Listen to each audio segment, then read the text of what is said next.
ఒక పక్క Ukraine Russia యుద్ధం ఆగిపోయేలా కనిపిస్తోంది. ట్రంప్ పుతిన్ కూడా నిన్న చర్చలు జరిపారు. మరోవైపు ఇజ్రాయెల్ హమాస్ యుద్ధం మాత్రం కంటిన్యూ అవుతూనే ఉంది. బెంజమిన్ నెతన్యాహు ఇజ్రాయెల్ ప్రధాని ఒక కామెంట్ చేశారు, గాజాను పూర్తిగా స్వాధీనం చేసుకుంటాము అని చెప్పి.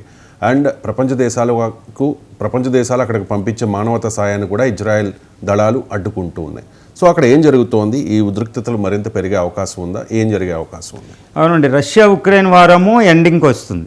ఇండియా పాకిస్తాన్ వారు ఆగిపోయింది. అంటే ప్రపంచంలో ఇంకా అతిపెద్దది ఏంటంటే 2 సంవత్సరాల నుంచి కొనసాగింది Hamas Israel war. It is a disproportionate war అండి. ఎంత డిస్ప్రపోర్షనేట్ అంటే నాన్ స్టేట్ యాక్టర్. పాలస్తీన్ అనేది ఒక దేశం కాదు, పూర్తిగా దేశం కాదు. ఈ హమాస్ గాజా అనేది చాలా చిన్న ప్రాంతం అండి. ఈ ప్రాంతంలో 50 లక్షలు 5 మిలియన్ పీపుల్ ఉంటారు. 5 మిలియన్లో ఇప్పటికి ఒక 60,000 మంది చనిపోయారంటే ఊహించుకోండి.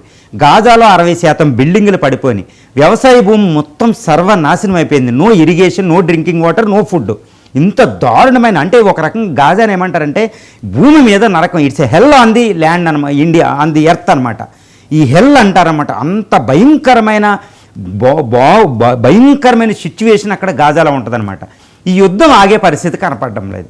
ఎందుకంటే గాజాలో పాలస్తీనా పీపుల్ తరపున పోరాడే హమాస్ మొండితనం, ఇంకా ఇజ్రాయెల్ మొండితనం. తన సార్వభౌమత్వం మేము మొండిగానే ఉంటాం. హమాస్ అటాక్ చేసింది October 22, 2024లో. ఎంత దారుణం అంటే ఈ 1,000 మంది పీపుల్ని సంహరించడం జరిగింది, ఇజ్రాయలీ పీపుల్ని.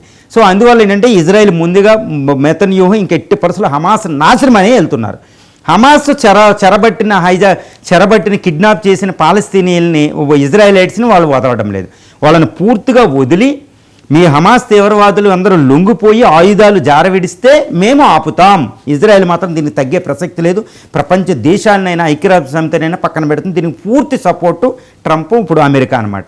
కాబట్టి ఇటు హమాస్ మొండితనం, ఓస్టేజ్ని అది రిలీజ్ చేసేలా లేదు, ఆయుధాలు జారవిడిచేలా లేదు.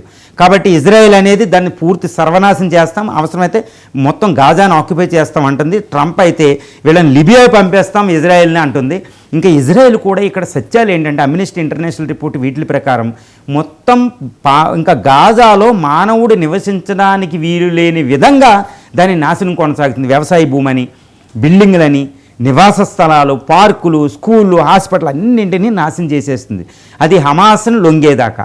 కానీ హమాస్ బంకర్లో వీటిలో ఉండి పోరాడుతూనే ఉందన్నమాట. సో ఈ యుద్ధం ఎండ్ అయ్యే అవకాశం ఈ మధ్యలో ఎప్పుడూ కనపడడం లేదు. ఇదంతా ఏదో చేయాలంటే ఇంటర్నేషనల్ కమ్యూనిటీ పూర్తి శక్తితో లొంగి హమాస్ని ఒప్పించి ఆ హోస్టేజెస్ని రిలీజ్ చేస్తే ఇజ్రాయెల్ని శాంతించపరచగలరు.